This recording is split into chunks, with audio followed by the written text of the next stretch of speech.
Bismillahirrahmanirrahim. Saya Anwar Abdudai, bukan ustadz, bukan juga pendeta.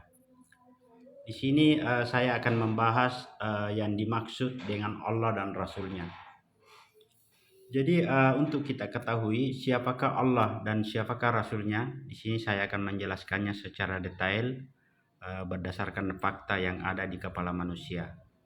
Jadi untuk itu sebelumnya kita mengambil tentu dalilnya harus Al-Quran dan berikut Alkitab, dan juga kita harus sinkronkan dulu Alkitab dan Al-Quran tersebut ke dalam diri manusia agar kita mendapatkan satu titik. Tidak kita mencari sebuah tafsir atau mencari sesuatu tadi ini yang di luar daripada diri kita.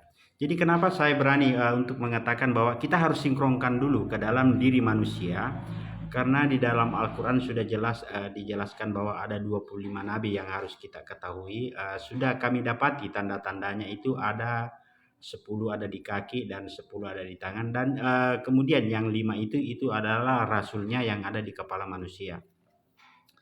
Oke. Karena kita sudah mensinkronkan Al-Quran dan Alkitab itu ke dalam diri manusia, mari kita mencari yang manakah yang dimaksud Allah dan Rasulnya. Allah adalah yang memberikan kitab Taurat kepada Musa itu melalui pendengaran atau telinganya. Karena dijelaskan di dalam Al-Quran bahwa hai Musa, dengarkanlah. Kalau di dalam kitab Injil itu sering dijelaskan atau sabda Isa atau sabda Yesus Kristus mengatakan bahwa di dalam kitab Taurat kamu mendengar. Berarti di dalam kitab mendengar itu adalah Taurat. Oke. Adapun untuk kitab Sabur itu ada di otak. Itu orang India sudah menandai itu di keningnya, artinya otak itu ada di sana karena mereka penganut daripada kitab Sabur.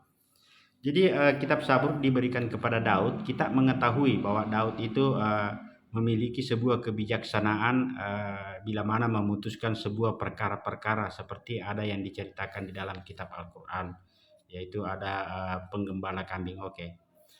Jadi kita lanjut kepada kitab Injil, itu diberikan kepada Nabi Isa. Nabi Isa itu ditempatkan di mata semua umat yang ada di muka bumi ini.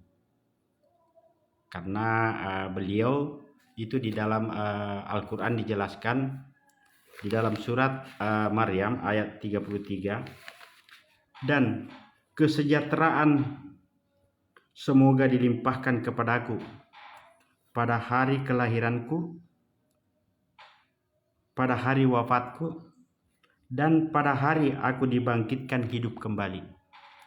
Jadi kenapa saya mengatakan bahwa Isa atau Nabi Isa itu ada di mata? Karena beliau dapat menghidupkan orang mati. Artinya bila mana orang lagi tertidur, jika mana Isa datang, artinya jika orang tersebut bangun berarti dia Isa datang. Begitu pula doanya di sini bahwa dan kesejahteraan semoga dilimpahkan kepadaku pada hari kelahiranku. Artinya pada hari kelahiran itu pada hari di mana kita terbangun. Kemudian kita tidur kembali atau kita dibangkitkan kembali. Itulah Isa bertahta di mata. Adapun Nabi besar Muhammad Sallallahu Alaihi Wasallam itu kita sama-sama mengetahui di dalam Al-Quran itu diberikan kitab Al-Quran kepadanya, yaitu di dalam kitab Al-Quran selalu dijelaskan bahwa hai Muhammad, katakanlah, karena beliaulah yang diutus untuk mengatakan.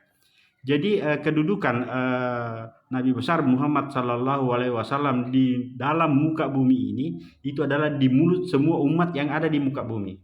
Begitu pula Nabi Isa itu ditempatkan oleh Allah Subhanahu Wa Taala menempati tempat di mata seluruh umat yang ada di muka bumi ini. Begitu pula Nabi Daud ditempatkan di semua otak yang ada di muka bumi ini. Itu di sanalah tadi ini bertata itu Nabi Daud. Begitu pula Nabi Musa, dia bertakhta di telinga semua umat yang ada di muka bumi ini.